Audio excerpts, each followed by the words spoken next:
Question है the energy of a photon of wavelength lambda. Photon की energy कितनी होती है?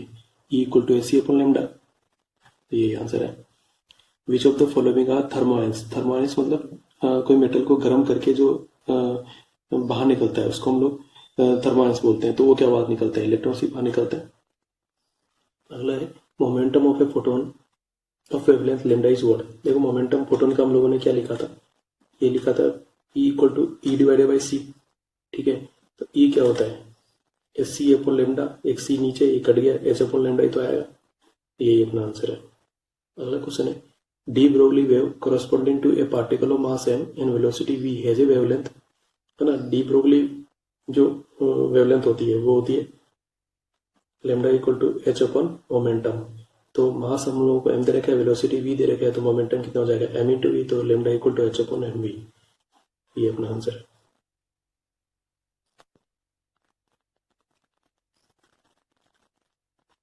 तो हमारा क्वेश्चन है kinetic energy of an electron which is accelerated in a potential difference of 100 volt is what. है ना, तो कोई इलेक्ट्रॉन है उसको हम लोग पोटेंशियल डिफरेंस कितने 100 वोल्ट से एक्सलेट कर रहे हैं। तो काइनेटिक एनर्जी कितनी होती है? Q into we.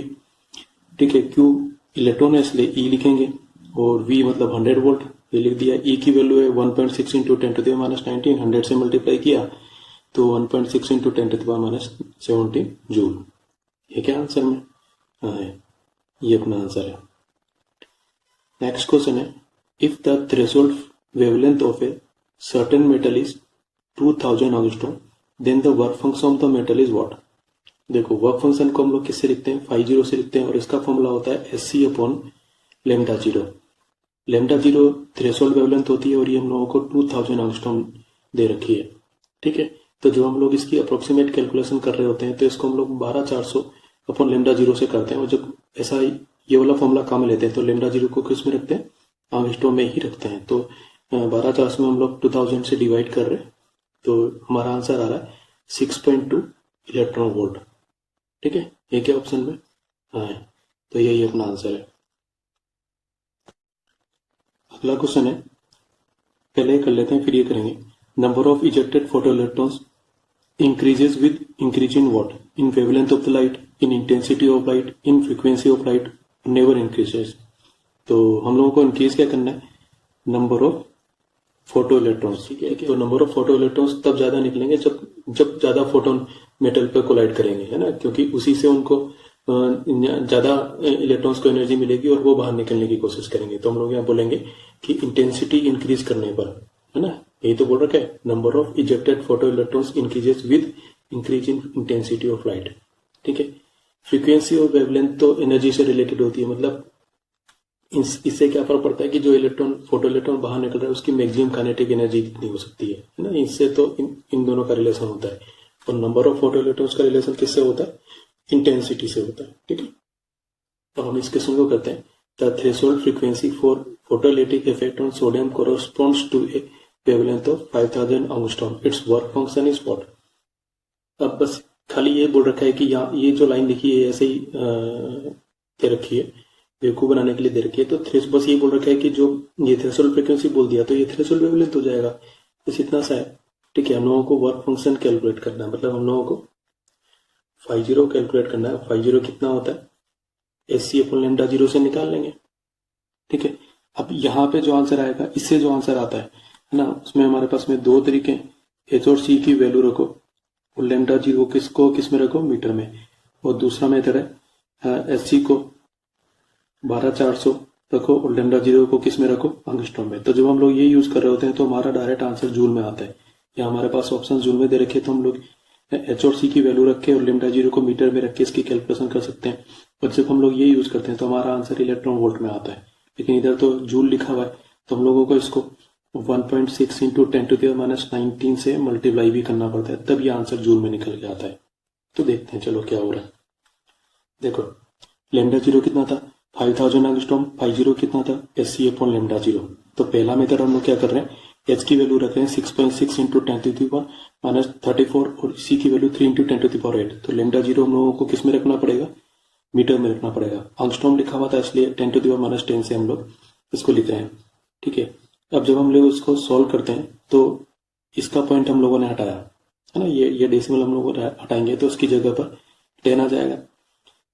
-34 और 8 के कारण से -26 आ रहा है। ठीक है, 5000 में से मैंने 1000 अलग कर दिया। 66 और 3 को मल्टीप्लाई करने से 198 आ रहा है डिवाइडेड बाई 5।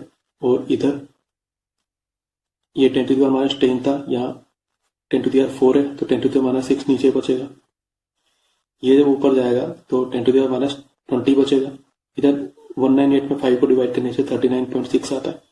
ठीक है, और क्योंकि आंसर ऐसा नहीं लिखा हुआ है, इस तरीके से लिखा हुआ है, तो हम लोग को इस डेसिमल को यहाँ शिफ्ट करना है तो उसमें 10 को डिवाइड करना पड़ेगा, तो इसमें 10 को डिवाइड करेंगे तो 10 से मल्टीप्लाई भी कर देंगे। तो इसके कारण से तो ये 3.96 हो जाएगा और यहाँ पर कितना आएगा 10 टू द पावर -19। ठीक है, और ये अप्रोक्सीमेट होकर हमारे पास में हो जाएगा 4 × 10 टू द पावर -19। ठीक है, इस तरह से आंसर आ जाएगा। अब ये जो आंसर आ रहा है वो किस में आ रहा है भाई, जूल में। ठीक है, इसकी जगह पर ये भी कर सकते हैं कि एच और सी की वैल्यू पुट कर दी। ठीक है, अभी इन 3 जीरोस को 10 टू द पावर -10 के साथ में हटा दिया तो 10 टू द पावर -7 बचेगा। अब ये जो 6.6 और 3 इसमें 5 डिवाइड नहीं हो सकता तो मैंने इसको 6.5 मान लिया अप्रोक्सीमेशन करने के लिए। ठीक है, अब इसका डेसिमल हटाता हूं तो नीचे 10 आ जाता है। ठीक है, और यहाँ 10 टू द पावर -34 और 8 के कारण से 10 टू द पावर -26 आएगा। ठीक है, 3 को इसके साथ में लिख दिया, डेसिमल तो हटा ही दिया था। अब ये दोनों आराम से कैंसिल हो जाएंगे। ठीक है, 13 × 3 कितना हो जाएगा 39। ये थोड़ी कैलकुलेशन आसान हो जाएगी इसके कंपैरिजन में। और यहाँ पर 10 टू द पावर -20 बचेगा। ठीक है, अब हम लोगों को इस तरीके से आंसर को लिखना है, इसमें 10 से डिवाइड करेंगे तो 10 से मल्टीप्लाई भी करना पड़ेगा, तो ये तो 10 टू द पावर -19 बन जाएगा और ये 3.9 हो जाएगा। ठीक है, तो अप्रोक्सीमेटली कितना हो जाएगा 4 × 10 टू द पावर -19। ठीक है, ये नहीं करने का मूड है तो हम लोग ये यूज कर सकते हैं 5 = 12400 अपन λ0। यहाँ पर λ0 को हम लोगों को एंगस्ट्रॉम में रखना पड़ेगा, डायरेक्ट 5000 को हम लोग यहाँ रखेंगे। ठीक है, इसकी तरह से 10 टू द पावर -10 नहीं रखेंगे। तो इसको सोल्व करेंगे तो हमारे पास में आया 2.48 इलेक्ट्रॉन वोल्ट, क्योंकि इसका जो आंसर आता है वो इलेक्ट्रॉन वोल्ट में आता है। तो इसको जूल में कन्वर्ट करना है क्योंकि ऑप्शंस जूल में लिखे हुए हैं। तो इसको 1.6 × 10 टू द पावर -19 मतलब इलेक्ट्रॉन के चार्ज से मल्टीप्लाई करना पड़ता है बस। तो मल्टीप्लाई करेंगे तो ये आएगा 3.888 × 10 टू द पावर -19 जूल, और ये अप्रोक्सीमेटली 4 है, 4 × 10 टू द पावर -19 जूल। इस तरीके से आंसर आएंगे। तो ये 3 मेथड जो है तीनों ही याद रखने, हम लोग अपनी जरूरत के हिसाब से अप्रोक्सीमेशन कर सकते हैं, ऑप्शंस पे ध्यान रखना पड़ता है। ठीक है, और इस तरीके से कन्वर्जन भी कर सकते हैं। यहाँ पर जूल में आंसर चाहिए था और जूल में तो आंसर यहाँ पे भी चाहिए था, लेकिन इस फॉर्मूले को कई बार लड़के याद कर लेते हैं, ये वैल्यू नहीं बाई चांस याद आती है तो फिर ये यूज करेंगे तो आंसर इलेक्ट्रो वोल्ट में आएगा। तो ई की वैल्यू रख के उसको आपस से जूल में कन्वर्ट करना पड़ेगा। ठीक है, हमारा अगला क्वेश्चन है, an electron of mass m and charge E is accelerated from rest 0 velocity से through a potential difference of p volt in vacuum, its final speed will be what. तो इनिशियल काइनेटिक एनर्जी 0 जाएगी क्योंकि इसको rest से accelerate कर रहे हैं। Final मान लो वेलोसिटी v है तो फाइनल काइनेटिक एनर्जी ½ mv² हो जाएगी।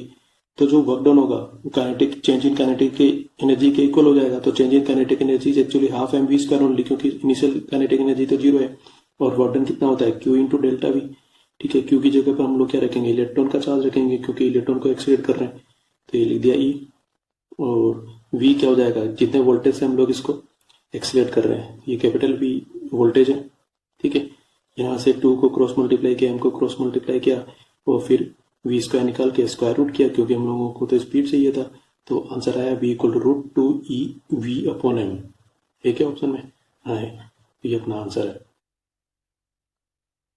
अगला क्वेश्चन है, the photoelectric work function for a metal surface is 4.125 electron volt, मतलब 50 दे रखा है। The cut off wavelength for this surface is what, हम लोगों को λ0 निकालना है। ठीक है, और आंसर एंगस्ट्रॉम में दे रखा है। ठीक, तो 50 = 4.125 इलेक्ट्रॉन वोल्ट। 50 का फॉर्मूला होता है SE/λ0।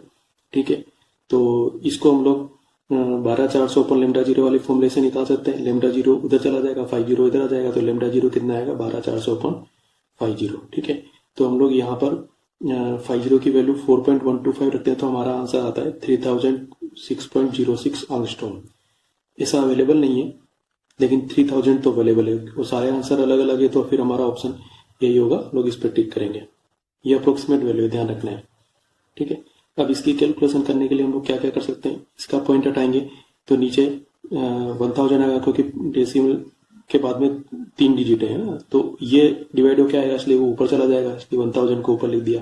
ठीक है, अभी जो 4125 है इसको इसमें डिवाइड करना है, तो यहाँ पर हम लोग अप्रोक्सीमेट करके इसको 4000 मान सकते हैं और लगभग कैलकुलेशन करके अपना आंसर 3100 निकाल सकते हैं। ठीक है, तो भी हम लोग इसी को टिक करेंगे। यहाँ पर हम लोग क्या कर रहे हैं, यहाँ पर हम लोग 4125 में 25 को डिवाइड कर रहे हैं और 1000 में भी 25 को डिवाइड करके इसको 40 और इसको 165 लिख रहे हैं। ठीक है, उसके बाद में अभी कैलकुलेशन करने के लिए 165 को 160 मान रहे हैं। क्यों? क्योंकि यहाँ पे 40 लिखा हुआ है, तो 4 और 160 फिर आसानी से कैंसिल हो जाएगा, 4 आएगा और इसको इसमें डिवाइड करेंगे तो हमारे पास में अप्रोक्सीमेट वैल्यू आएगी 3100। इस तरीके से हम लोग रिड्यूस कर सकते हैं अप्रोक्सीमेशन करके, जैसे यहाँ पे भी यही किया था। ठीक है, 12400 तो ज्यादा अप्रोक्सीमेट वैल्यू थी, एग्जैक्ट वैल्यू कितनी थी 12375 है ना, तो 12375 डिवाइड बाई 4.125 हम लोग कर रहे हैं। ठीक है, अब देखो यहाँ पे क्या हो रहा है कि इसमें से पॉइंट हटाया तो इसका 1000 नीचे आएगा, ये 1000 ऊपर चला जाएगा, ये ऊपर आ गया। ठीक है, फिर हम लोग इसकी कैलकुलेशन कर रहे हैं। ठीक है, इसमें हम लोग ने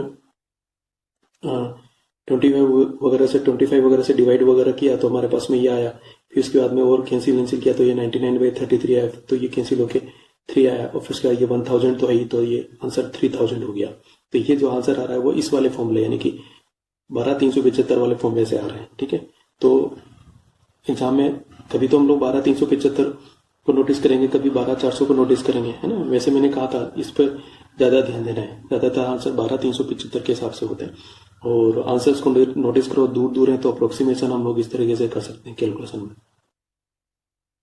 अगला क्वेश्चन है, light of wavelength 5000 angstrom falls on A sensitive plate with photoelectric work function 1.9 electron volt. तो ये 50 दे रखा है। The kinetic energy of the photo electron emitted will be what. ये तो इंसिडेंट लाइट हो गई, ये 50 हो गया, हम लोगों को काइनेटिक एनर्जी निकालना है। 50 मैंने लिख दिया 1.9 इलेक्ट्रॉन वोल्ट। अब जो इंसिडेंट लाइट है ना, ठीक है, इसकी वेवलेंथ हम लोगों को पता है, तो एनर्जी ऑफ इंसिडेंट लाइट कितना हो जाएगा SC अपॉन लेमडा। ठीक है, SC की वैल्यू में 12375 रख रहा हूँ और लेमडा क्योंकि एंगस्ट्रॉम में दे रखा है तो डायरेक्ट मैं उसको 5000 एंगस्ट्रॉम में रख रहा हूँ। ठीक है, तो मेरे पास में कैलकुलेशन करने के बाद में ये वैल्यू आ रही है 2.475। ठीक, अब हमारे पास में आइंस्टीन की इक्वेशन होती है SC upon lambda is equal to 50 plus kinetic energy maximum. तो ये तो पता है, ये भी पता है। ठीक है, वैल्यू पुट कर दो, है ना, ये इलेक्ट्रॉन वोल्ट में ही है भाई। ठीक, तो 2.475 is equal to 1.9 plus kinetic energy maximum अब ये निकालना है तो इसको उधर लेके चले जाओ। तो काइनेटिक एनर्जी मैक्सिमम कितना हो जाएगा 2.475 माइनस 1.9, तो ये हमारे पास में आ गया 0.575 इलेक्ट्रॉन वोल्ट। अब इसके जैसा आंसर नहीं लिखा हुआ लेकिन कुछ अप्रोक्सीमेट करके ये लिखा हुआ है, तो फिर हम लोग इसी पे टिक करेंगे, ये हमारा आंसर। अगला क्वेश्चन है, the energy of a photon of light is 3 electron volt. किसकी एनर्जी दे रखी है, फोटोन की। Then wavelength of the photon must be what. ठीक है, फोटोन की एनर्जी के लिए फॉर्मूला होता है E equal to AC upon lambda. ठीक है, तो एनर्जी दे रखी है हम लोग, चाहिए जो आंसर होता है इलेक्ट्रॉन वोल्ट में, और ये इलेक्ट्रॉन वोल्ट में लिखा हुआ है तो इसलिए 3 लिख दिया यहाँ पर। 12375 रही लेमडा, लेमडा को उधर ले आओ, 3 को उधर ले आओ, तो जो लेमडा आएगा वो किसमें आएगा, एंगस्ट्रॉम में आएगा। तो ये आ गया 4125 एंगस्ट्रॉम, लेकिन आंसर नहीं लिखा हुआ, आंसर को नैनोमीटर में लिखा हुआ है। पहले इसको मीटर में कन्वर्ट किया 10⁻⁻10, नैनोमीटर मतलब होता है 10⁻⁹।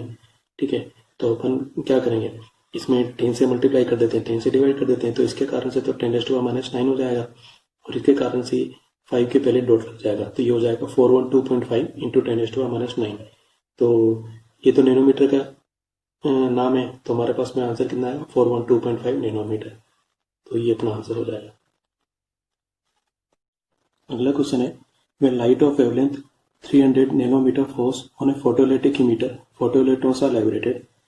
For another emitter, however, light of 600 nanometer wavelength is sufficient for creating photoemission. What is the ratio of the work function of the two emitters? अपने पास दो अलग अलग तरह के मटेरियल हैं और दोनों के लिए 50 अलग अलग हैं। तो पहले वाले के लिए हम लोग 501 बोल देते हैं, दूसरे के लिए 502 बोल देते हैं। तो पहले वाले के लिए जो वेवलेंथ है वो लेमडा 01 बोल दी, 300 नैनोमीटर दे रखी है, और दूसरे वाले के लिए दे रखी है 600 नैनोमीटर। तो लेमडा 0 इक्वल टू 600 नैनोमीटर हम लोगों ने बोल दिया। फॉर्मूला क्या होता है, 5 equal to SC upon lambda, लिख दिया दोनों के लिए अलग अलग, और दोनों का रेशियो तो निकालना है। तो HC से SC कैंसिल हो जाएगा और ये नीचे तो ये उल्टा हो जाएगा। तो 501 divided by 502 equal to lambda 02 divided by lambda 01। तो यहाँ पे 600 डिवाइडेड बाई 300 यानी कि 2:1, बहुत सिंपल है। तो ये अपना आंसर है।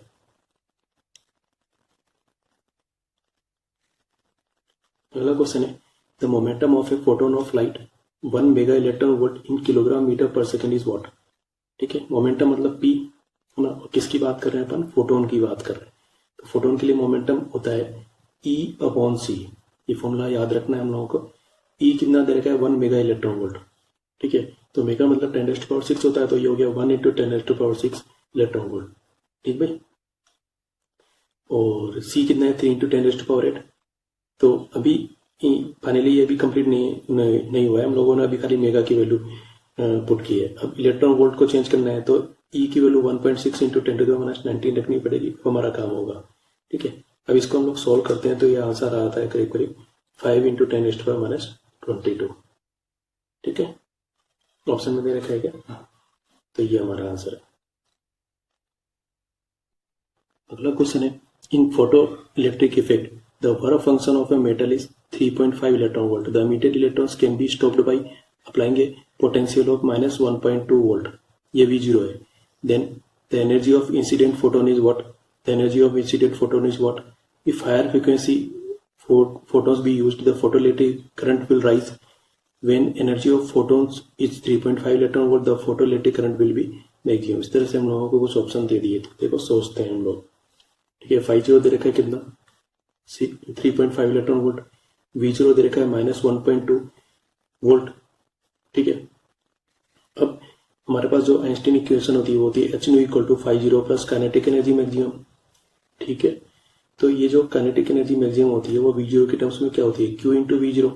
ठीक है, Q मतलब क्या है, यहाँ पर इलेक्ट्रॉन है, तो ये हो जाएगा E × V0, है ना। तो जब हम लोग V0 की वैल्यू 1.2 रखेंगे, है ना भाई, नेगेटिव तो होती है क्योंकि उस इलेक्ट्रॉन को रोकने के लिए हम लोगों को नेगेटिव पोटेंशियल लगाना पड़ता है, लेकिन काइनेटिक एनर्जी तो पॉजिटिव होती है। या तो ऐसे बोल दो, या फिर बोल दो कि इलेक्ट्रॉन का चार्ज नेगेटिव है और ये भी नेगेटिव है, तो नेगेटिव पॉजिटिव हो गया। तो जो भी हो गया, हम लोग को इससे मतलब नहीं है ना, हम लोग खाली ये बोल रहे हैं कि V0 कितना है, 1.2। इलेक्ट्रॉन यहाँ पे साथ में लिखा हुआ है, तो kinetic energy automatically 1.2 electron volt ही है। ठीक है, ये कन्वर्जन हम लोग को आना चाहिए। तो H कितना हो जाएगा, 3.5 प्लस 1.2 यानी कि 4.7 इलेक्ट्रॉन वोल्ट, यानी कि जो लाइट हम लोग इंसिडेंट कर रहे हैं, है ना, वो 4.7 इलेक्ट्रॉन वोल्ट की है। तो जो पहला ऑप्शन दे रखा है the energy of incident photon is 4.7 electron volt, correct है।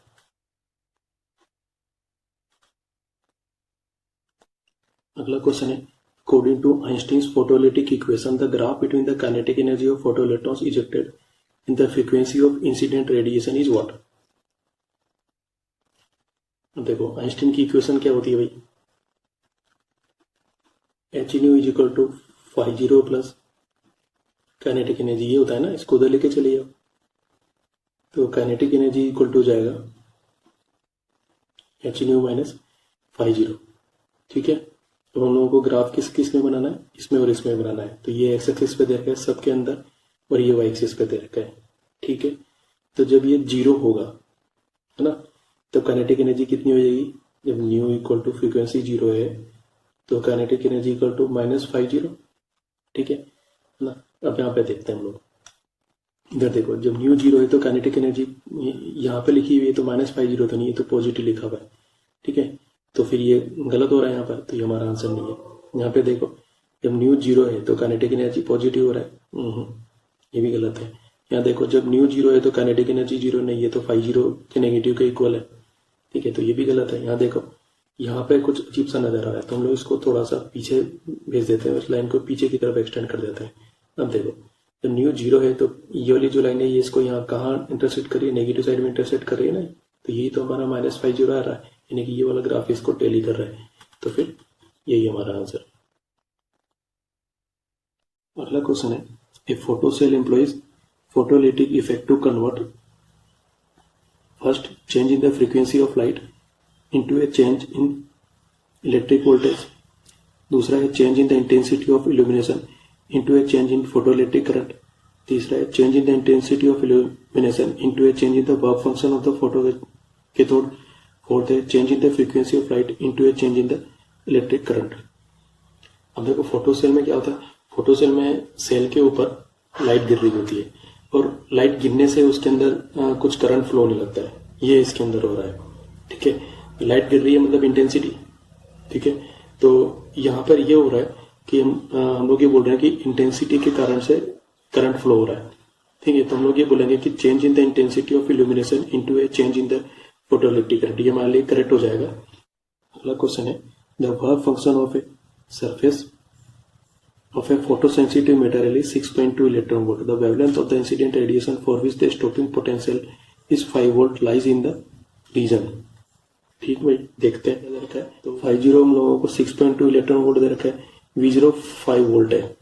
तो ये एक्चुअल में 5 इलेक्ट्रॉन वोल्ट के इक्विवेलेंट हो गया, क्योंकि इसके हिसाब से जब काइनेटिक एनर्जी हम लोग लिखेंगे तो QV0 याद है, तो ये क्या बन जाएगा, यही तो बनेगा 5 इलेक्ट्रॉन वोल्ट। अब हम लोगों को क्या पूछा है, the wavelength of the incident radiation कौन सी रीजन में आ रही है। तो हम लोगों को इंसिडेंट रेडिएशन की एनर्जी पता होनी चाहिए, वहां से वेवलेंथ आएगी। एनर्जी ऑफ इंसिडेंट रेडिएशन कितना हो जाएगा 50 प्लस काइनेटिक एनर्जी मैक्सिमम। तो ये 6.2 दे रखा है, ये 5 है इलेक्ट्रॉन वोल्ट में, तो ये आ गया 11.2 इलेक्ट्रॉन वोल्ट। अब देखो, या तो यहाँ से लेमडा निकाल लो, नहीं तो हम लोगों को रीजन दे रखे हैं। तो इसमें से विजिबल दे रखा है, विजिबल के एक साइड में अल्ट्रावायलेट होता है, दूसरी साइड में इंफ्रारेड होता है ना। तो हम लोग यहाँ पे जो वेव्स वाला कलर वाला जो फंडा है, इनकी वेवलेंथ वाला जो फंडा है वो काम में ले लेते हैं। ठीक है, तो हमारे पास में विजिबल रीजन है, विजिबल रीजन को हम विबग्योर बोलते हैं। इसका जो वॉलेट वाला रीजन है ये अप्रोक्सीमेटली 3800 एंगस्ट्रॉम वेवलेंथ का होता है, और जो रेड वाला रीजन है अप्रोक्सीमेटली 7800 एंगस्ट्रॉम वेवलेंथ का होता है। इसको हम लोग 4000 भी कर सकते हैं और इसको हम लोग 8000 भी कर सकते हैं, पर ज्यादा अच्छा है कि 3800 और 7800 याद रखो। ठीक है, तो इसकी हम लोग एनर्जी निकाल लेते हैं। 12375 में इसको डिवाइड करेंगे तो ये 3.25 इलेक्ट्रॉन वोल्ट आएगा, और इसी तरह से इसको डिवाइड करेंगे तो ये 1.6 इलेक्ट्रॉन वोल्ट आएगा। ठीक है, अब ये किस साइड में आ रहा है, ये इससे ज्यादा इससे ज्यादा की साइड में आ रहा है ना।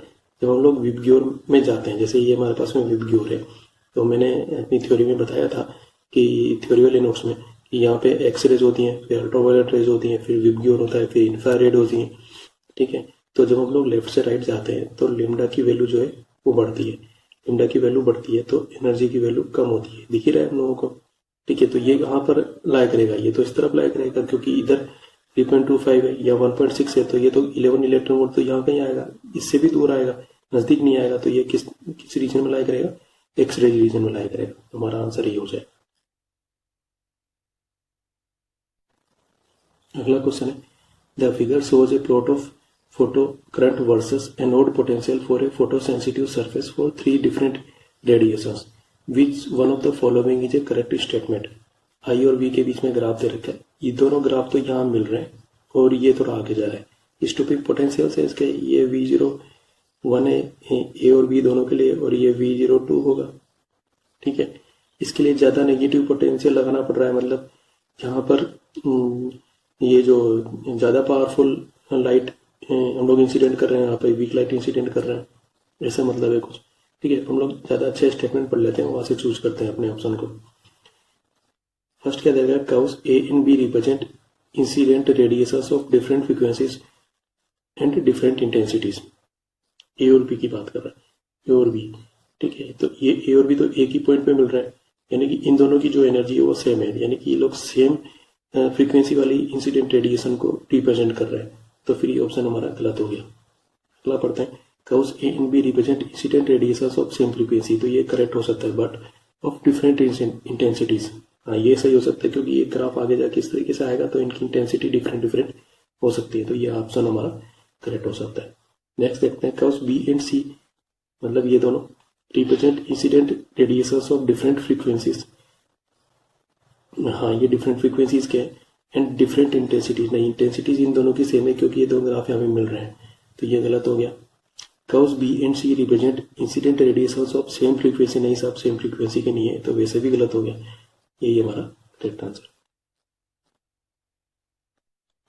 अगला क्वेश्चन है, the number of photoelectrons emitted for light of a frequency nu higher than the threshold frequency is proportional to what.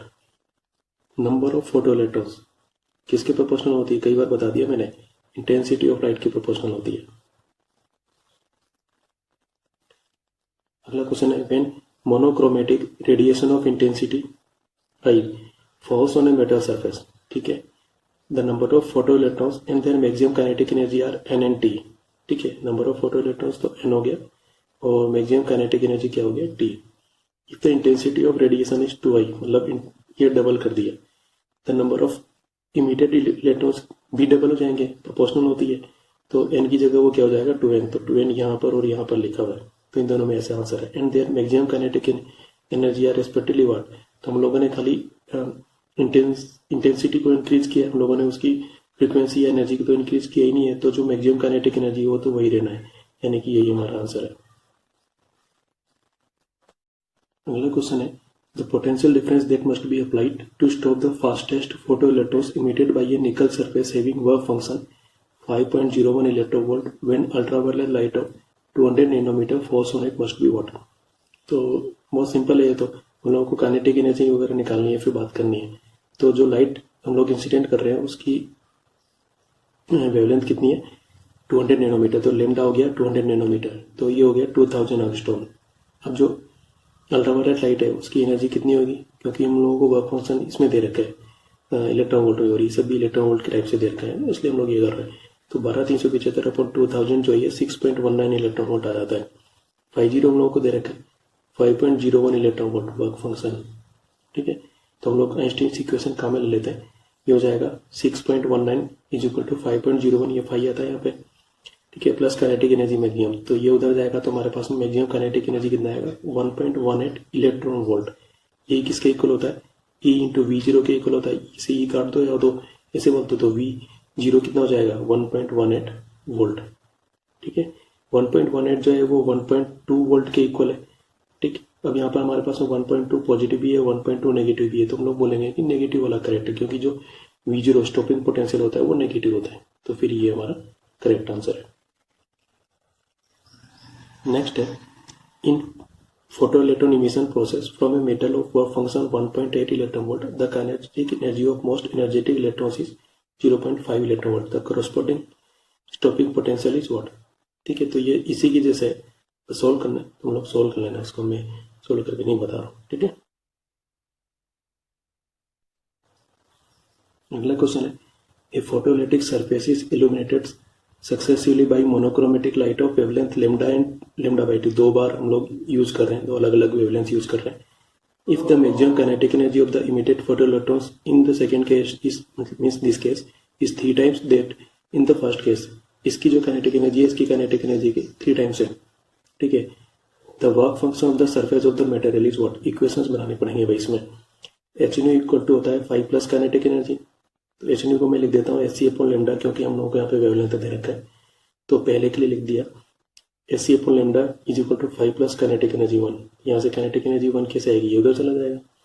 फिर दूसरे के लिए लेमडा की जगह क्या लिखना पड़ेगा लेमडा बाई 2, तो इसका 2 ऊपर चला गया, तो ये हो गया 2 Sc upon lambda is equal to 5 plus kinetic energy 2.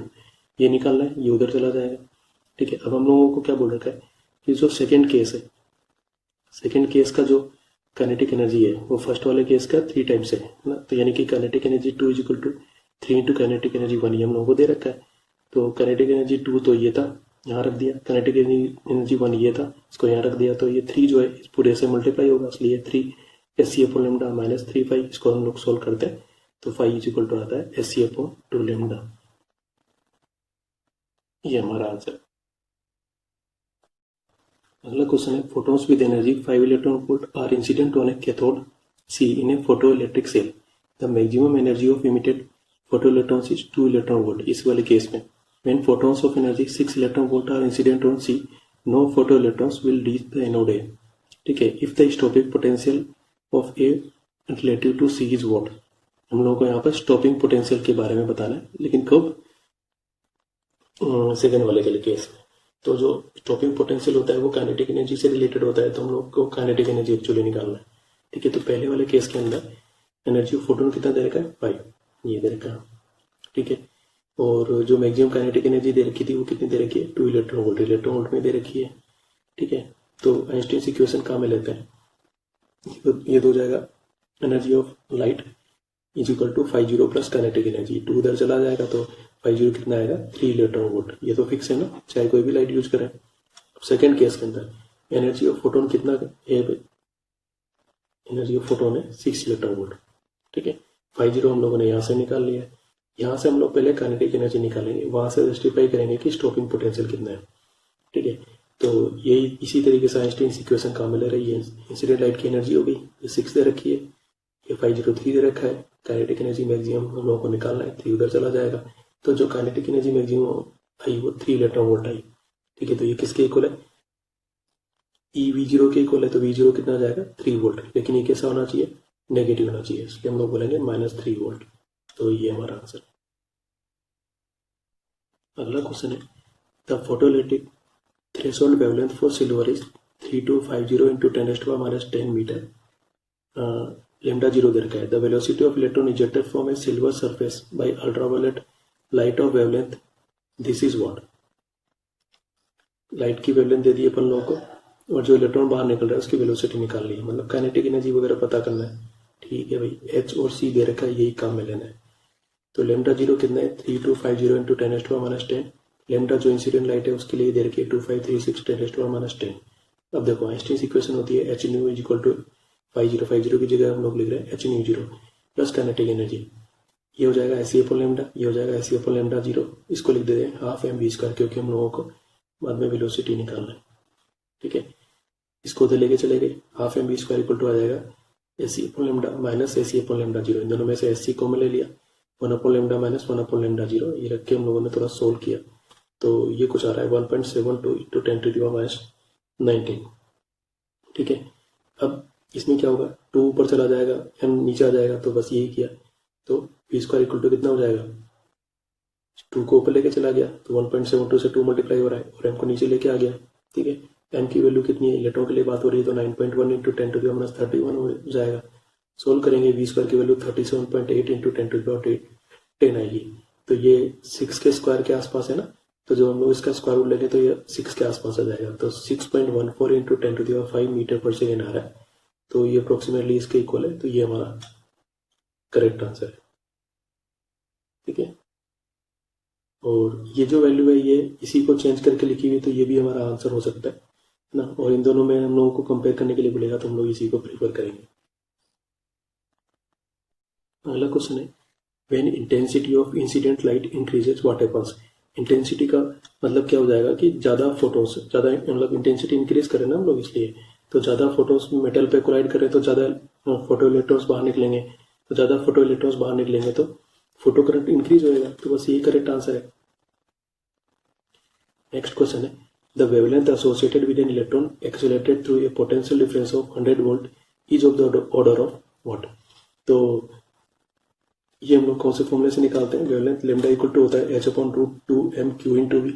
Electron के लिए q की जगह e लिख देंगे, और जब हम लोग इसको या तो यहाँ पे वैल्यू पुट करो, नहीं तो ये फॉर्मूला याद कर लेते हैं 12.2 से 1/√v एंगस्ट्रॉम। v कितना दे रखा है 100 वोल्ट, तो बहुत ही रूट ऑफ 100 इज 10, तो ये 1.227 एंगस्ट्रॉम आ जाएगा। ये क्या, ये रहा।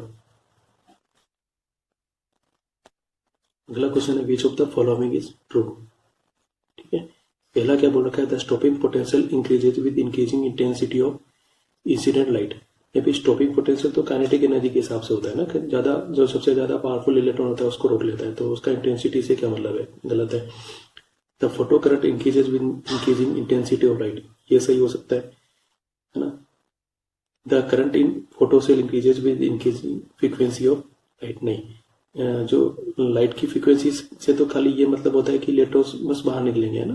ठीक है, ज्यादा इलेक्ट्रॉन्स किससे बाहर निकलेंगे, इंटेंसिटी इंक्रीज करने से, तो ये गलत है। तो अगला दे रखा है, the photo current is proportional to applied voltage, नहीं, फोटो करंट अप्लाइड वोल्टेज के प्रोपोर्शनल नहीं होती है। ठीक है, तो हमारा जो करेक्ट आंसर हो जाएगा वो ये हो जाएगा। अगला क्वेश्चन है, the following particles are moving with same velocity. ठीक है, then maximum de Broglie wavelength will be for proton, alpha particles, neutrons और बीटा पार्टिकल्स। देखो, तो अपने पास ये सारे पार्टिकल्स सेम वेलोसिटी से मूव कर रहे हैं, तो डी ब्रोगली वेवलेंथ का फॉर्मूला होता है लैम्डा इक्वल टू h/p, यानी कि h/m/v। तो सबका वेलोसिटी तो सेम है, सबके लिए सेम है, तो किस पर डिपेंड कर रहा है, m पर। तो जिसका मास कम होएगा उसके लिए लैम्डा ज्यादा होगा, तो जिसके लिए m सबसे कम होगा उसके लिए वेवलेंथ सबसे मैक्सिमम होगा। तो इन सब में प्रोटॉन, अल्फा पार्टिकल, न्यूट्रॉन और बीटा पार्टिकल्स मतलब इलेक्ट्रॉन्स, इस सब में सबसे कम मास किसका होता है? इलेक्ट्रॉन्स का, यानी कि इनके लिए जो डी ब्रोगली वेवलेंथ होगा वो सबसे ज्यादा हो। ये अपना करेक्ट आंसर है। अगला क्वेश्चन है the de Broglie wavelength of A neutron in thermal equilibrium with heavy water at temperature T kelvin and mass m is what. देखो ये बहुत इजी क्वेश्चन है, ये कुछ न्यूक्लियर रिएक्टर से रिलेटेड है। इसके अंदर हम लोग हेवी वाटर वगैरह यूज करते हैं। तो बस खाली यह बोला है कि कोई न्यूट्रॉन है ना, और वो न्यूट्रॉन जो है उसका टेम्परेचर T है, क्योंकि neutron is in thermal equilibrium with heavy water, तो टेम्परेचर T। तो इसका मतलब खाली सा ये है कि न्यूट्रॉन का जो टेम्परेचर है वो T है बस। ठीक है, तो उस हिसाब से हम लोगों ने फॉर्मूला यूज कर रखा था lambda equal to h/√2m kinetic energy. तो जो न्यूट्रॉन है उसकी काइनेटिक एनर्जी ये रहती है इस केस के अंदर 3/2 kT। के मीन्स बोल्ट्जमान कांस्टेंट, और जब हम लोग इस काइनेटिक एनर्जी की वैल्यू यहाँ रखते हैं तो 2 से 2 कैंसिल होता है, और ये बढ़िया सा फॉर्मूला हमारे लिया आता है। उसको मैंने बोला भी था, ये याद कर लेना, h/√3mk/T। ठीक है, यहाँ पर हम लोग ये मान लेते हैं कि न्यूट्रॉन मतलब एक गैस पार्टिकल की तरह वर्क कर रहा है, मोटा मोटी ये वाली बात हो रही है। ठीक है, इसलिए हम लोग काइनेटिक एनर्जी को 3/2 kT ले रहे हैं। ठीक, तो बस ये यहाँ पे कहीं दे रखा है क्या, ये डायरेक्ट फॉर्मूला ही पूछा था दरअसल। अगला क्वेश्चन है an electron of mass m and a photon having same energy E। ठीक है, इलेक्ट्रॉन और फोटोन की एनर्जी सेम है। The ratio of D Broglie wavelength associated with them is what. Electron के लिए हम लोग लिखते हैं तो लेमडा ई कितना होगा, h/√2m इंटू एनर्जी। यहाँ काइनेटिक एनर्जी के ई में यूज कर रहा था तो उसकी जगह ई लिखा है, तो मैंने यहाँ पे ई लिख दिया।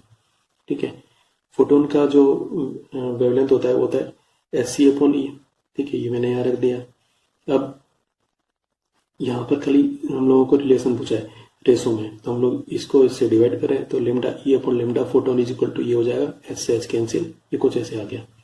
ठीक है, अब यहाँ पे √E आ रहा है और इधर केवल E है, तो एक E यहाँ पे इससे कैंसिल होगा, तो यहाँ पर √E बचेगा, इसलिए 1/c, ये C बाहर था रूट के, 1/c बिल्कुल मैंने बाहर लिख दिया। यहाँ √E बचेगा, तो यहाँ नीचे क्या बचेगा, √2m, आ गया, दोनों के ऊपर रूट है इसलिए एक साथ लिख दिया 1/, रखा है। ये कुछ पावर वगैरह में लिखा है 1/c, ये रहा E/2m टू द पावर 1/2, यही आंसर है। अगला क्वेश्चन है electrons of mass m with d Broglie wavelength lambda fall on the target in an X-ray tube। ठीक है, the cutoff wavelength lambda 0 of the emitted X-ray is what। देखो इसमें क्या हो रहा होता है कि अपने पास कुछ मेटल होता है, इस पे हम लोग इलेक्ट्रॉन्स को कोलाइड करते हैं और यहाँ से हमारे पास में एक्सरे आ रही होती है, ये कुछ हो रहा होता है। ठीक है, तो जो हम लोग इलेक्ट्रॉन्स को कोलाइड कर रहे हैं, ठीक है, उसकी काइनेटिक एनर्जी कितनी होगी ये हम लोग यहाँ से निकालते हैं। लेमडा हम लोगों को पता है, तो लेमडा इक्वल टू h/√2m के स्क्वायर कर देंगे, क्योंकि स्क्वायर रूट हटाना है। काइनेटिक एनर्जी हमारे पास में ये होगी, इतनी काइनेटिक एनर्जी वाले इलेक्ट्रॉन्स इस मेटल पर कोलाइड कर रहे हैं। ठीक है, अब यहाँ से हम लोगों को एक्सरे मिल रहा है, तो जो इलेक्ट्रॉन्स मिल रहे हैं उनकी मैक्सिमम काइनेटिक एनर्जी इतनी है, मान लिया कि ये सारी की सारी काइनेटिक एनर्जी एक्सरे में कन्वर्ट हो गई, तो जो हम लोगों को मैक्सिमम एनर्जी वाली एक्सरे मिलेंगी वो इसके कोरोस्पोंडिंग मिलेंगी। ठीक है, तो जो एक्सरे निकल रही है, एक्सरे तो फोटोन से इलेक्ट्रोमैग्नेटिक वेव्स है। ठीक है, तो उसके लिए हम लोग ये फॉर्मूला कहाँ मिलेंगे, लेमडा इक्वल टू Sc/E। यहाँ क्या होता है, एक्सरे की एनर्जी। ठीक है, तो ये जो एनर्जी है वो इसके इक्वलेंट ही है। ठीक है, तो E की जगह मैं ये के लिख रहा हूँ, यहाँ पर ये हो जाएगा Sc/ke। ठीक भाई, अब के की वैल्यू यहाँ से उठा के रख दो, सोल्व करो तो लेमडा 0 कितना आ जाएगा, ये ऑप्शन में दे रखा है क्या, तो ये अपना आंसर है। तो एक्चुअल में यहाँ पे हो क्या रहा है कि जो सबसे पावर वाला या सबसे ज्यादा एनर्जी वाला इलेक्ट्रॉन है वो कोलाइड होकर अपनी सारी एनर्जी दे देता है और उससे अपनों को सबसे ज्यादा एनर्जी वाली एक्सरे मिलती है ना। एनर्जी और वेवलेंथ उल्टी होती है, तो एनर्जी सबसे ज्यादा है तो वेवलेंथ सबसे कम होगी, है ना, मतलब वही कट ऑफ वेवलेंथ है, ये इसका मतलब।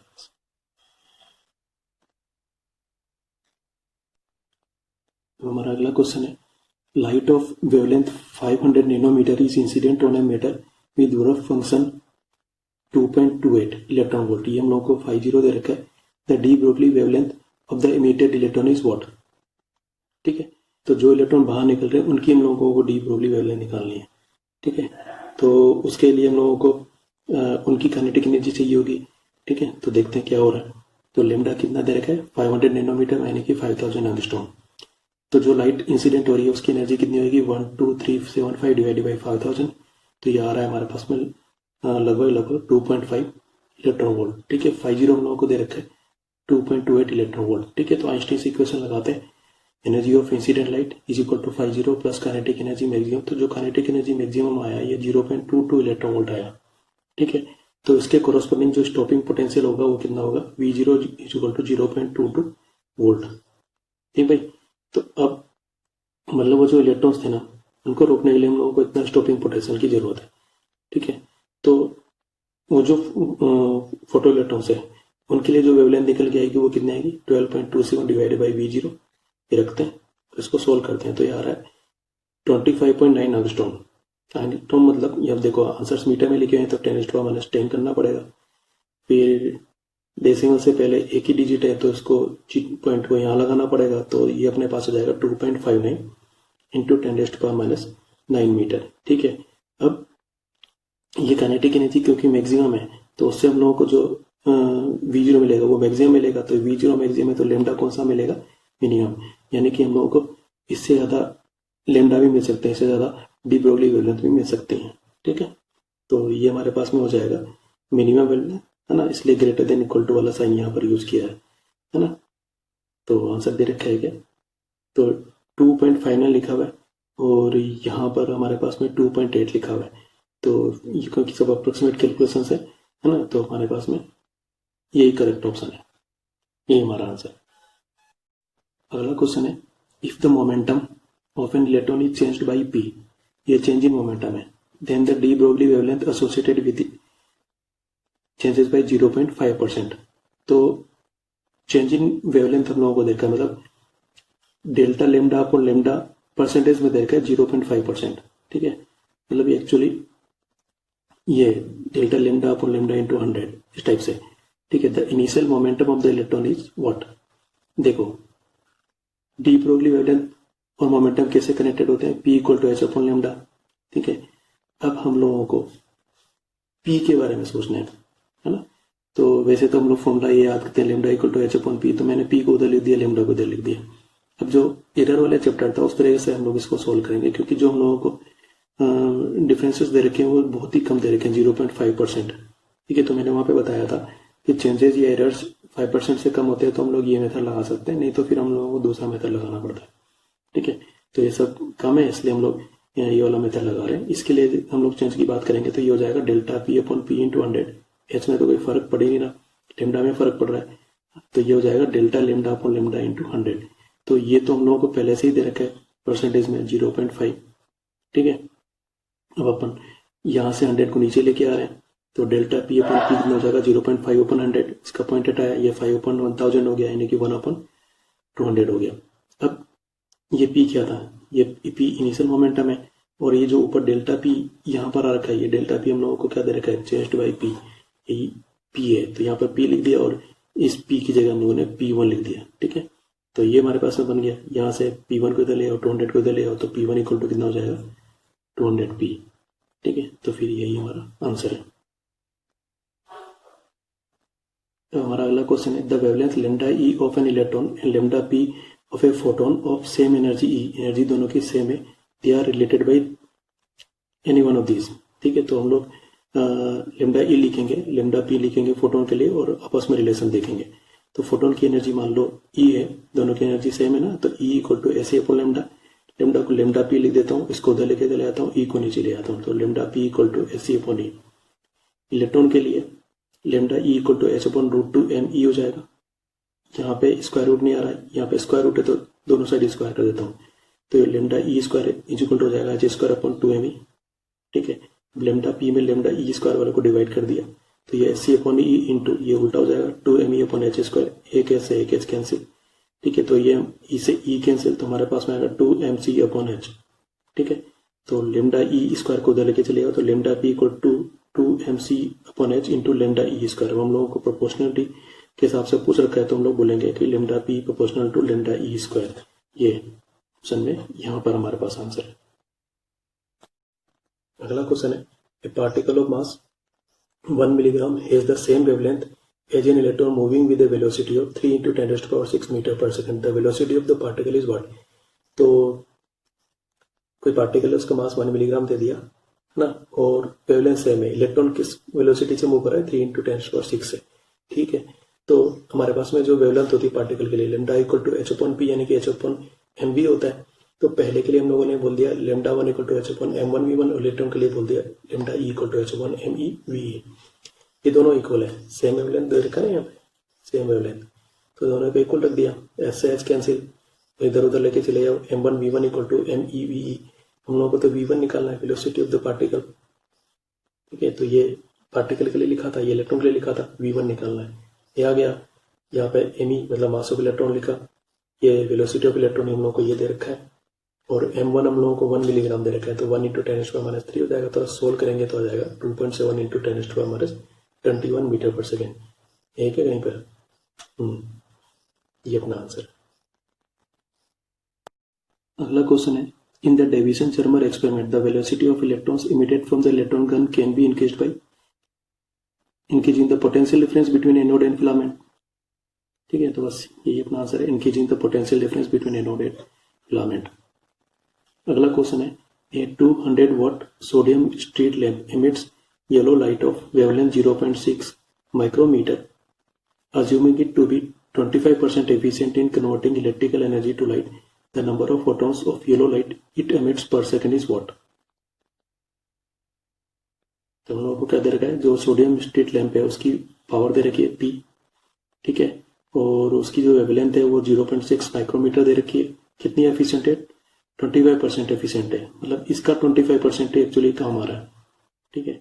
The number of photons of yellow light it emits per second is what, यानी कि n/t हम लोगों को निकालना है। वही वाला फॉर्मूला कहाँ मिलेंगे, power equal to energy upon T, ठीक है। हम लोगों को वेवलेंथ पता है, तो हो जाएगा SC/λ NSC/λ इंटू टी, तो हम लोग को n/t निकालना है, ठीक है। तो ये n/t निकालने के लिए लेमडा उधर लेके चले आएंगे,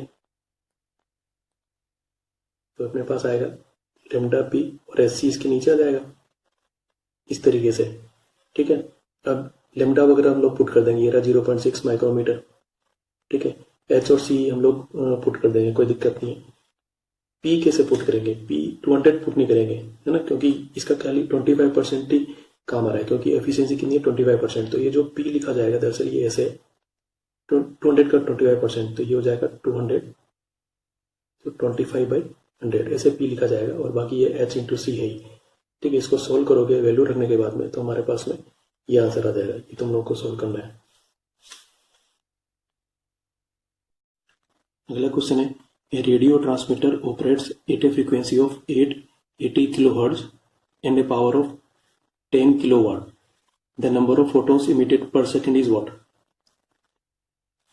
number of photons emitted per second निकालना है, मतलब n/t हम लोगों को निकालना है, ठीक है। अब देखो पावर के लिए मैंने बताया था तुम्हें, ये E/t होता है, E यहाँ पर क्या हो जाएगा nhν।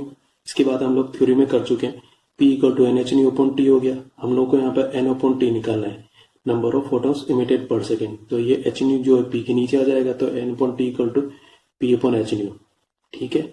तो ये हो जाएगा 10,000 डिवाइडेड बाई 6.6 इंटू 10⁻34, और ये हो जाएगा 880 तो है ही, उसके बाद 3 जीरो और लगेंगे, 880 के बाद में 3 जीरो लगा दिए, थोड़ा सोल्व किया तो ये 1.72 इंटू 10⁻31 आया, ठीक है। ये हमारे पास में फर्स्ट ऑप्शन में आंसर है। नेक्स्ट क्वेश्चन है, photoelectric work function of a metal is 1 electron volt, मतलब 50 दे रखा है। Light of wavelength lambda equal to 3000 angstrom falls on it, ठीक है। ये लाइट की वेवलेंथ दे रखी है जो इंसिडेंट हो रही है, तो photoelectrons come out with the velocity what, ठीक है। हम लोगों को वेलोसिटी निकालना है, काइनेटिक एनर्जी नहीं निकालना, ठीक है। तो 501 इलेक्ट्रॉन वोल्ट दे रखा है, लेमडा की वैल्यू 3000 एंगस्ट्रॉम दे रखी है, ठीक है। तो यहाँ से एनर्जी ऑफ लाइट कितना होगा, SC/λ। SC को हम लोग 12375 रख रहे हैं, लेमडा को 3000 रखते हैं, सोल्व करते हैं तो 4.125 आ जाता है ना। हम लोग अप्रोक्सीमेट करके भी यहाँ पे कैलकुलेशन कर सकते हैं, 12400 भी रख सकते हैं, ठीक है। अब ये हो गया एनर्जी ऑफ लाइट जो इंसिडेंट हो रही है। अब हमारे पास काइनेटिक एनर्जी में का फॉर्मूला होता है एनर्जी ऑफ लाइट माइनस 50, है ना। तो ये जो एनर्जी ऑफ लाइट है इसकी वैल्यू हम लोगों ने कैलकुलेट कर ली है। 50 कितना दे रखा है 1, ये दोनों इलेक्ट्रॉन वोल्ट में ही है, तो ये आ जाएगा 3.125 इलेक्ट्रॉन वोल्ट। अब ये जो आंसर आया ये एनर्जी का आंसर किलो इलेक्ट्रॉन वोल्ट में है। ठीक है, तो हम लोगों ने लिख दिया energy half M V square equal to 3.125 electron volt. ठीक है, लेकिन हम लोगों को जो वेलोसिटी निकालनी है वो मीटर पर सेकंड में निकालनी है, तो इलेक्ट्रॉन वोल्ट को चेंज करना पड़ेगा जूल में। इसलिए ई की वैल्यू रखी 1.6 इंटू 10⁻⁻19। ठीक है, अब ये वैल्यू जूल में आ गई है। अब 2 को द क्रॉस मल्टीप्लाई कर दो, एम को नीचे लेके आओ, एम की वैल्यू 9.1 इंटू 10⁻31 रख दी है ना, क्योंकि यहाँ पे फोटो इलेक्ट्रॉन की बात कर रहे हैं तो इलेक्ट्रॉन ही तो है, इसलिए उसका मास तो ये रहेगा। अब इसको थोड़ा सोल्व किया तो हमारे पास में ये आंसर आ गया। ठीक है, ये वी स्क्वायर का आंसर है, लेकिन हम लोगों को तो वी निकालना है तो इसका स्क्वायर रूट लेना पड़ेगा है ना। स्क्वायर रूट लेंगे तो 1.09 का स्क्वायर रूट अप्रोक्सीमेटली 1 ही है, 10⁻12 का स्क्वायर रूट 10⁻6 है, तो ये हमारा आंसर हो जाएगा।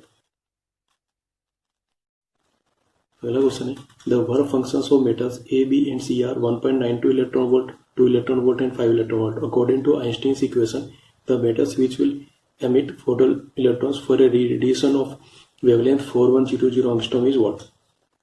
तो हमारे पास 3 वर्क फंक्शंस दे दिए और इंसिडेंट लाइट हम लोगों को दे दी 4100 एंगस्ट्रॉम की है ना। तो पहले चेक कर लेते हैं कि इसकी पावर कितनी है, मतलब इसमें कितनी एनर्जी है। तो energy of radiation 12375 divided by 4100 करते हैं तो ये 3.018 इलेक्ट्रॉन वोल्ट आता है। ठीक है, तो जो इंसिडेंट रेडिएशन है ना, उसकी एनर्जी वर्क फंक्शन के इक्वल या उससे ज्यादा होनी चाहिए। हमारे को 3 वर्क फंक्शन दे रखे हैं, ये और ये। ठीक है, तो ये किससे ज्यादा हो रही है, ये 2.0 से ज्यादा है। हाँ ठीक है, तो ये यानी कि बी के लिए काम कर जाएगा। 1.92 से ज्यादा है यानी कि ए के लिए भी काम कर जाएगा। ठीक है, तो ये ए और बी के लिए काम करेगा, सी के लिए नहीं कर पाएगा क्योंकि सी का वर्क फंक्शन ज्यादा है और ये एनर्जी कम है। ठीक है, तो हमारा आंसर क्या हो जाएगा, only for A and B. अगला क्वेश्चन है a light source is at a distance D from a photoelectric cell, then the number of photoelectrons emitted from the cell is n. If the distance of light source and the cell is reduced to half, distance half कर दी, then the number of photoelectrons emitted will be what। ठीक है, तो इसके लिए हम लोग को किसके बारे में सोचना पड़ेगा, इंटेंसिटी के बारे में सोचना पड़ेगा, क्योंकि जो नंबर ऑफ फोटोइलेक्ट्रॉन्स है वो इंटेंसिटी पे डिपेंड करता है कि कितने फोटोन स्ट्राइक कर रहे हैं पर सेकेंड। ठीक है, तो इंटेंसिटी लाइट सोर्स के लिए क्या होती है, प्रोपोर्शनल टू 1/d² होती है। ठीक है, तो पहले क्या हो रहा है, पहले हम लोगों ने डिस्टेंस को डी बोल रखा है, तो मान लिया intensity is equal to 1/d1, में कोई कांस्टेंट यूज नहीं कर रहा। नेक्स्ट टाइम क्या कर दिया, डिस्टेंस को हम लोगों ने हाफ कर दिया यानी कि d/2। तो जब हम लोग d की जगह d/2 रखेंगे इस तरीके से, मतलब ये हो जाएगा 1/d/2²। इसका स्क्वायर करने से नीचे 4 आएगा, वो 4 ऊपर चला गया, तो i2 इक्वल टू 4/d²। ठीक है, अब इन दोनों को हम लोगों को रेशो निकालना है, तो i2/i1 कर रहा हूं मैं ना, तो ये आ गया 4, i1 उधर चला जाएगा तो i2 इक्वल टू कितना हो जाएगा 4i1। ठीक है, तो यानी कि जो इंटेंसिटी वो कितनी होगी, 4 टाइम्स होगी। ठीक है, इंटेंसिटी 4 टाइम्स हो गई तो द नंबर ऑफ फोटोइलेक्ट्रॉन्स है वो भी 4 टाइम्स हो जाएंगे, है ना। तो अपने पास आंसर कितना हो जाएगा, ये वाला। ए 5 watt source emits monochromatic light of wavelength 5000 angstrom when placed 0.5 meter away। ठीक है, it liberates photoelectrons from a photosensitive metallic surface. When the source is moved to a distance of 1 meter, the number of photoelectrons liberated will be reduced by a factor of what। तो जैसा question हम लोगों ने पहले भी किया था, है ना, तो यहाँ पर फिर से नंबर ऑफ फोटो इलेक्ट्रॉन्स की बात हो रही है, तो इसका मतलब इंटेंसिटी से रिलेटेड है ना। अब डिस्टेंस की बात हो रही है तो इसका मतलब है ये वाला फॉर्मूला हम लोग काम में लेंगे, तो इंटेंसिटी इज प्रोपोर्शनल टू 1/डिस्टेंस²। ठीक है, अब क्या बोल रखा है भाई, पहले कितने डिस्टेंस पर था, 0.5 मीटर के डिस्टेंस पर था, तो i1 इज इक्वल टू 1/0.5² कर दिया। मैंने यहाँ कोई कॉन्स्टेंट वगैरह नहीं लगाया, डायरेक्ट ऐसे यूज कर लिया। 0.5 को 1/2 लिखा, ये स्क्वायर के ऊपर चला जाएगा, 4 हो जाएगा।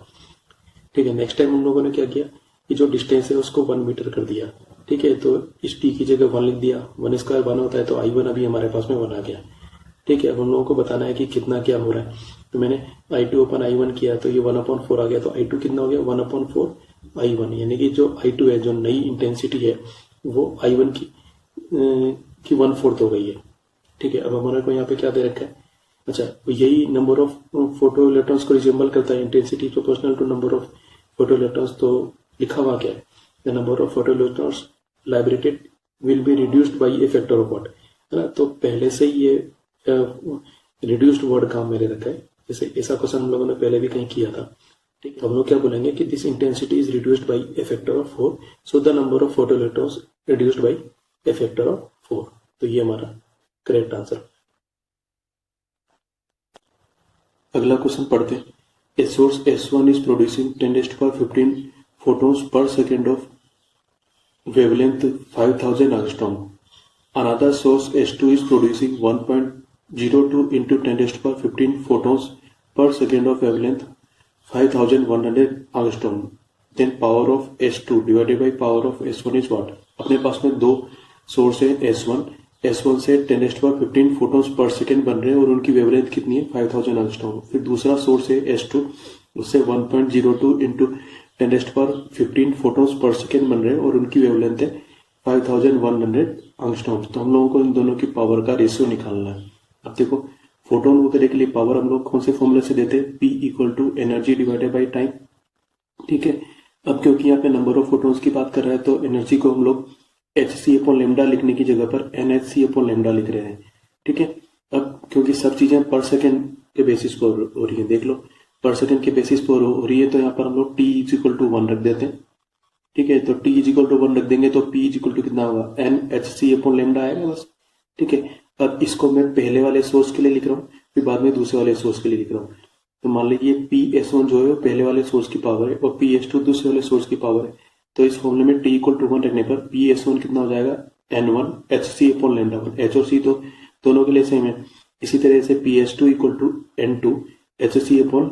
इन दोनों का रेशियो निकालना है, तो जब रेशियो निकालेंगे तो hc से hc कैंसिल हो जाएगा। देखिए hc से hc कैंसिल हो गया, क्योंकि S1 को डिवाइड कर रहे हैं तो ये उल्टा होगा ना, λ1 ऊपर चला जाएगा। ठीक है, अब हमारे पास में क्या है, ऊपर आएगा N2 λ1, नीचे आएगा N1 λ2 और इन सब की वैल्यू हम लोगों को लिख के दे रखी है। तो इसका आंसर आ रहा है 1। ठीक है, और ये ऑप्शन में अवेलेबल है, तो यही हमारा आंसर है।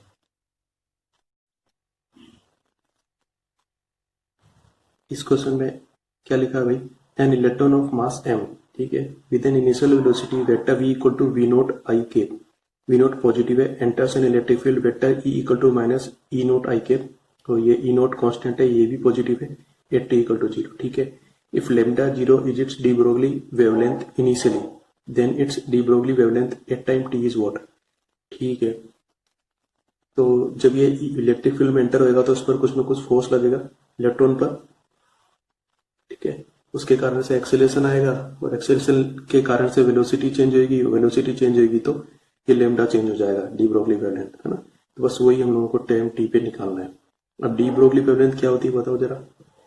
ये होता है लेमडा = h/p, p मोमेंटम होता है तो ये होता है h/m इंटू वेलोसिटी, ये होता है। ठीक है, तो इनिशियली हम लोगों को वेलोसिटी कितनी लिख के दे रखी है, v0, है ना, और उस हिसाब से इनिशियल डी ब्रोगली वेवलेंथ कितनी है, लेमडा 0, तो हमारे पास में आएगा लेमडा 0 = h/m v0। ठीक है, अब उसके बाद जब ये इलेक्ट्रॉन इलेक्ट्रिक फील्ड में जाएगा तो उस पर कुछ फोर्स लगेगा। फोर्स कितना लगेगा बताओ जरा, vector F = charge Q into vector E के इक्वल लगेगा। चार्ज क्या अभी इलेक्ट्रॉन है, तो इलेक्ट्रॉन पर जो चार्ज लिखा जाएगा वो अब -e लिखा जाएगा क्योंकि उस पर चार्ज नेगेटिव होता है। फिर इलेक्ट्रिक फील्ड कितना दे रखा है, -E0 i कैप, तो यहाँ लिख दिया -E0 i कैप। ठीक है, माइनस माइनस प्लस, तो वेक्टर F की जो वैल्यू आएगी वो E0 इंटू आई कैप। ठीक है, यानी कि जो फोर्स लग रहा है वो प्लस एक्स एक्सिस की डायरेक्शन में लग रहा है। ठीक है, लग रहा है तो अब इसके कारण से जो एक्सेलरेशन आएगा वो कितना आएगा, वेक्टर A = वेक्टर F/मास m, मास m दे रखा है, तो ये हो जाएगा E0 divided by m into I cap. ठीक है, अब इस एक्सेलरेशन के कारण से वेलोसिटी चेंज हो रहा है, तो मान लिया t टाइम के बाद में जो इसका वेलोसिटी हुआ v है, तो ये वाला फॉर्मूला हम लोग काम में ले लेते हैं, vector v = vector u plus vector a into T. ठीक है, तो वेक्टर u मतलब इनिशियल वेलोसिटी कितनी थी भाई इसकी, v0, तो इसको मैं लिख देता हूँ v0 i, क्योंकि वेक्टर में चल रहा है। वेक्टर a हमारे पास में है E0 बाई m इंटू आई, उसके बाद में ये t। इसमें से आई कॉमन ले लेते हैं तो ये हो जाएगा V nought plus E nought divided by M into T. ठीक है, तो ये हमारे पास में फाइनल वेलोसिटी आ गया। अब इस वेलोसिटी के हिसाब से वेवलेंथ कितना आएगा भाई, ये आएगा lambda is equal to H upon M into V. ये वी यहाँ पे पुट कर देंगे, आएगा H divided by M into V nought plus E nought divided by M into T. अब ऐसा आंसर यहाँ पे नहीं नजर आ रहा है, एच गायब है, तो एच की वैल्यू हम लोग यहाँ से निकाल लेते हैं। एच कितना आएगा, ये इस तरफ लेके चले जाओ तो अपने पास एच इक्वल टू आएगा M B nought lambda nought, ये एच यहाँ पुट कर देते हैं तो लेमडा इज इक्वल टू आ जाएगा M V nought lambda nought divided by M V nought plus E nought divided by M into T. M से एम कैंसिल। अब उसके बाद में लेमडा नोट के साथ में वी नोट नहीं आ रहा है तो वी नोट से ऊपर नीचे डिवाइड कर देते हैं। यहाँ हो गया लेमडा 0, या वी नोट से डिवाइड करेंगे तो 1 आएगा और यहाँ डिवाइड करेंगे तो E nought by M V nought into T आएगा। ये लेमडा की वैल्यू है, ये रखा है क्या, फर्स्ट ऑप्शन में, यही अपना आंसर।